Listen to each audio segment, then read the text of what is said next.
I didn't really know what the order was. I was preparing a recorder so I could listen to myself at some time, or maybe have someone else listen. So anyway, this is my first time doing 6 nights of comedy in a row. I performed 5 nights of open mics in Canada and Vancouver, and it's been interesting. I think I had 3 hours of sleep last night, then I got on a bus down here, so that's nice. One thing that's interesting in Vancouver is they have a weed arcade, and I feel like it's so significant that it's the only one in the world that maybe they should include it when they're doing travel documentaries about other cities. Like, maybe in a travel documentary they could be like, this is the little town of Lviv, France. On another unrelated note, in Vancouver, BC, Canada, they have a weed arcade.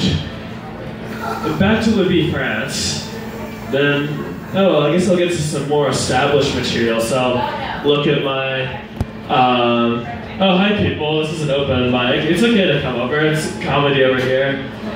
Yeah, anyway. So yeah, so it's interesting, like with online dating, there have been some times where I've seen a profile that says something like whites only or something, and like at that point I know that I'm definitely not going to get a date with the person, but then sometimes I've also seen profiles that say blacks only, and like then I really know I'm not going to get a date with the person. So I think somebody sees my profile and sees all the like sailing and like things I do and thinks, this isn't a black person.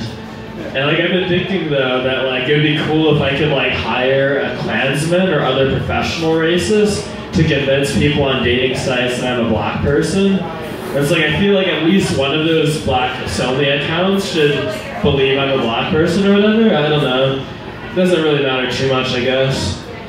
So another interesting thing is I'm on the autism spectrum. So there's an interesting thing with people on the autism spectrum where you potentially end up wanting to tell someone about something you're really fascinated about, even though you possibly shouldn't be telling it to them.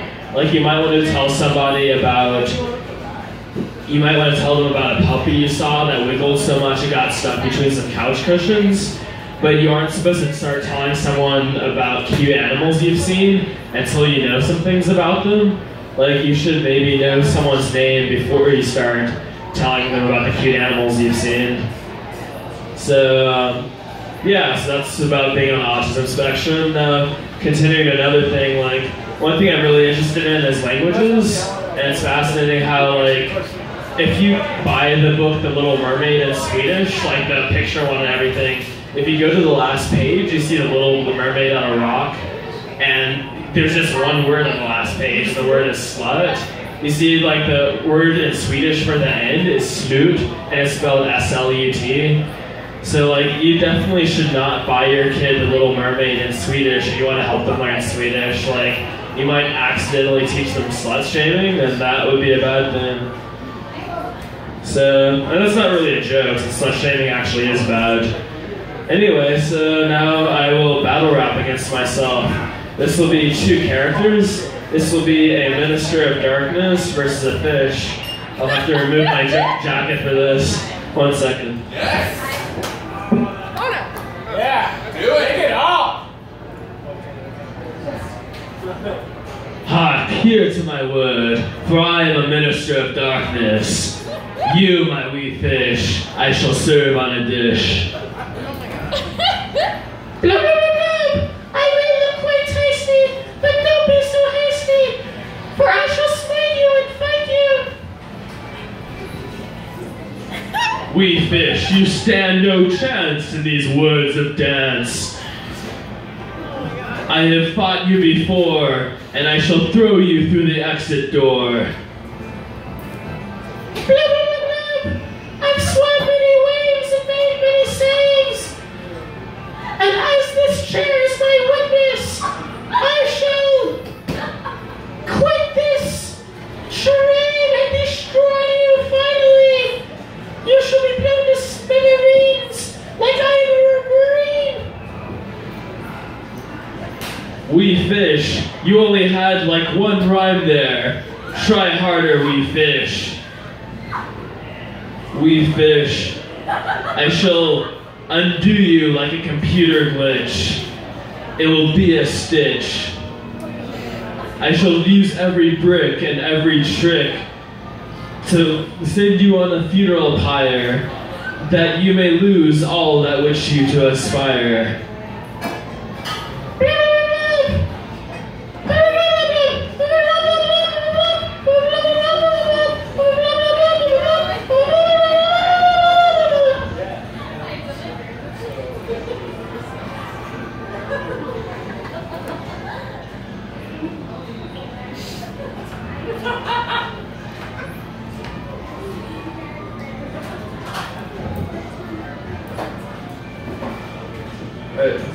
We fish.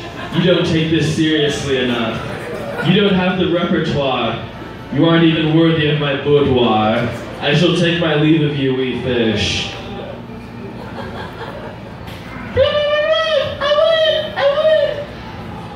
Yeah.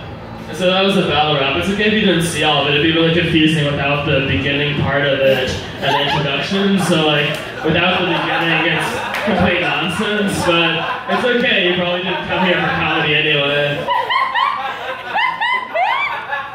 I don't think this was even advertised. I think it's one of those things where only comedians knew this was gonna happen. So like, yeah, without the beginning, like, this would be very, very confusing.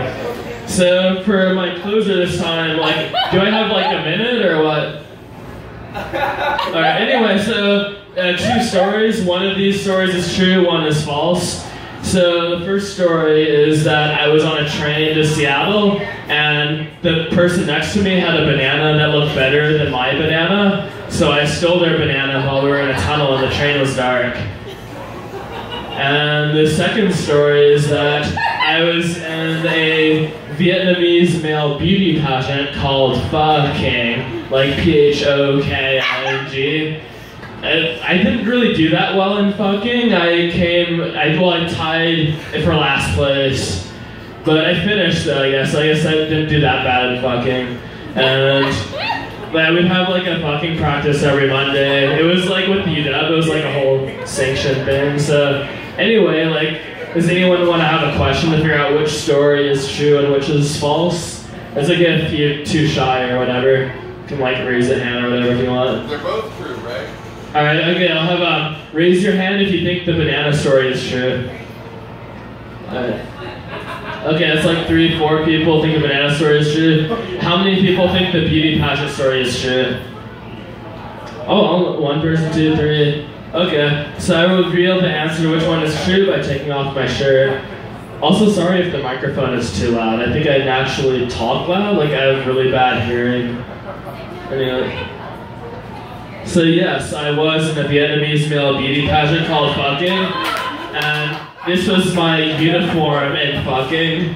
And yeah, one of the things is that we signed a contract that we would never make fucking jokes, because it's supposed to be like a charity thing that benefits the community and stuff, but I don't know, I think we should be allowed to make fucking jokes.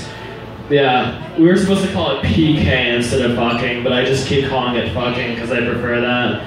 So that's my time, and I will hand the phone back to the wonderful host who has a very awesome shirt that you should look at if you haven't seen her shirt yet.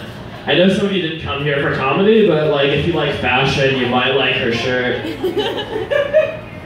Give it up again for